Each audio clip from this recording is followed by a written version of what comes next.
Here are 2 inspections home buyers gave me. More than one professional has told me these are not up to par, and the man who performed them has refused to answer our questions. Packing up your belongings, buying a new home. It's exhausting, but it's what Christina and Robert Snellenberger wanted. It's supposed to be a happy time. This is supposed to be exciting for everybody. They had their eye on a house out west in Stylesville. When it came to hiring a home inspector, they found a few online and decided on this one, home time inspections. It looked legit. That's what first-time homebuyer Anthony Camp thought too. I found him through Google, and he said he was veteran friendly.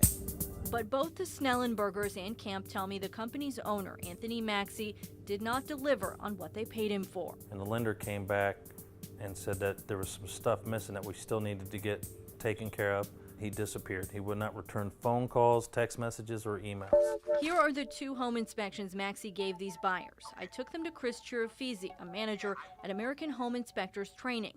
He verified Maxey did take a course from the company in 2013, the year he got his Indiana license. He did the in-person training course, yes. Chirafisi looked them over and gave me a long list of reasons they do not appear to meet Indiana's professional standards. That report was not compliant with the state of Indiana's requirements. It really does nothing good for the industry. So yes, it is concerning. During my research, I discovered that a number of the claims on the Home Time Inspections website do not appear to check out. A spokesperson for the Certified Master Inspector Program and International Association of Certified Home Inspectors told me Maxey is not in their databases despite using their seals on the site. As for a claim that this is a multiple state licensed firm, Maxey does have an active home inspector's license in Indiana, but in Florida his license is expired, and in Kentucky officials told me he is not licensed. Hi, Mr. Maxey. This is Jill Glavin at CBS4. As I started to uncover these details, I tried to reach Maxey. Thank you. I was interested in this Thumbtack page, which included lots of positive reviews. Here, Maxey claimed to have an engineering degree from Purdue and over 30 professional certifications. But Purdue University told me they do not have an Anthony Maxey in their records. Yes, Anthony. Hi, is this Anthony Maxey? Yes. I finally got a hold of Maxey on a cell phone number his customers gave me. Actually, it's pretty busy, and we farm those out. We hire somebody to go get those, pick up lab results, and do all that for us, and we farm that out. Somebody else didn't do it. But his name is on both of these reports as the inspector. And I wanted to see if, when I tried to ask Maxey more, the conversation abruptly ended. Both of them indicated to me that it was you that came out to do the inspection. Oh. I tried again to get Maxey back on the phone with no luck. Sorry we missed your call. After emailing and texting him, I got a text back saying in part, "Sorry, I don't think I would be available or make a great story as much as I'd like to help you out. Good luck with your project. I should be back sometime next month." After I made contact, that Thumbtack page disappeared. In addition to all of this, I found that in the last 2 years, Maxey has pleaded guilty to 3 felonies and a misdemeanor. He was recently assigned to home detention in Jackson County, and in neighboring Scott County, a probation officer just filed this petition to revoke his probation, saying Maxey has failed to report, pay fees, or attend and complete a drug alcohol treatment program as directed. I would never have hired him knowing there was a criminal history at all. The state does have a home inspector's licensing board, but it relies on the Attorney General's office to investigate and present cases where a license could be revoked. That office told me it found no complaints against Maxey or the 2 companies he listed on these reports, Home Time Inspections and U Advantage Home Inspections. For these buyers, it's been a frustrating experience. They all tell me it taught them a lesson, though. Get references and do your research before you hire. First-time home buyer, I was very naive to it, but you learn things as you go along. From the second we called him to now that we're done, it's been like a roller coaster. It's been really, really stressful. Maxey's license expires October 1st. If he applies to renew it, he'll have to fill out this paperwork. It does ask if you've been convicted of a felony or misdemeanor since you last renewed your license. For CBS4 Problem Solvers, I'm Jill Glavin. We first told you about this inspector in June after we found many of the claims he made online didn't check out. Last week, officers arrested him on an unrelated charge, and we got a chance to ask him about customers' complaints. There's tons of thousands of satisfied customers every day. In a striped jumpsuit, his hands handcuffed, Anthony Maxey called complaints against his home inspection business discrepancies. We disagree with their claims. CBS4 Problem Solvers has talked to a half dozen customers in the past 3 months. They all say they hired Maxie to perform an inspection on a house they were trying to buy, but ended up hiring someone else because he either gave them an incomplete report or never gave them any report at all. It's frustrating. It's very, very frustrating. Our investigation began with Christina and Robert Snellenberger.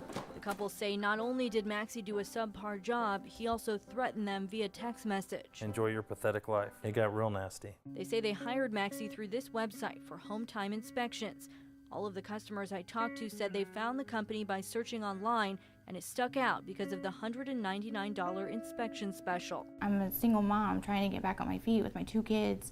I was just trying to save money. Rhiannon Stavrola says she hired Maxie around the 4th of July and paid him more than $200 to inspect her home. It's been 2 weeks and a day and I still have nothing. Same for Cody Kaufman and Brittany Philpott, first-time homebuyers who say they had never hired a home inspector before. He blocked our numbers. We just bit the bullet and hired another person. CBS4 Problem Solvers has learned Anthony Maxie has been on the state's radar for at least a year. In March, the Attorney General's office filed this administrative complaint against Maxie, saying an Indianapolis customer hired him July 16th of last year, and he failed to provide her with a written home inspection report. Yet Maxie's state license to perform home inspections in Indiana remains active. Signify by saying aye. It's the Home Inspectors Licensing Board's responsibility to take action on a license, but this meeting on August 4th was the board's first meeting of the year. The board canceled a meeting in March and failed to reach a quorum in July. The purpose of the hearing. This meeting, Maxie was on the agenda, but the board continued the issue to its next meeting in December, in part because Maxie failed to appear. You want him to come before you and you want to hear the facts. That may be difficult, though. One reason Maxie didn't show up that day is because he was here in Scott County. Hey, Mr. Maxie. Yeah. Did you want to say anything to us? Yeah, I do, but at obviously a later time. According to court records, since Maxie received his state license in 2013, he's been convicted of multiple felonies in both Scott and Jackson counties in southern Indiana. As a result, he is on home detention in one county and probation in the other. 3 days before his state hearing, Jackson County officials issued a warrant to arrest Maxie for violating his home detention. Officers picked him up not only on the warrant, but also on a new charge of operating while intoxicated. That's what landed Maxie here in a lineup of inmates on his way to court. They're looking at I was there to ask him if those customers' claims are true. We've talked to some customers who said you did inspections for them and never gave them. I believe I don't have the information in front of me. There's a Brittany, Rhiannon. You could read them to me and I would no way of knowing or verifying that obviously at this very moment. I wanted to just give you a call back. Brittany Philpott says Maxie knew her well enough after she didn't get a report to block her phone calls. He told me personally that he was going to block me and not to be calling him anymore. She and Stavrolas both said they talked to us because they want to see action taken so that no one else ends up in their position. I just didn't want him to get away with it. I want him to be punished for what he's done, and who knows how many more people he's done it to. A spokesperson for the Home Inspectors Licensing Board denied my request to interview any board members. The Deputy Attorney General did say at that hearing she plans to file an amended complaint. Plus, Maxie's license expires in October, so we should know more about what action the state will take in the coming months. Wow, seems like still a lot of questions, Jill. As for Maxie, what is next for him? Well, right now they're holding him on a 15-day hold. That means that he doesn't have bond for those 15 days because 2 counties have now accused him of violating probation. He'll be in court in Scott County and as well as his other cases in the coming weeks. You'll stay on top of it. All right, Absolutely. Jill, thanks so much.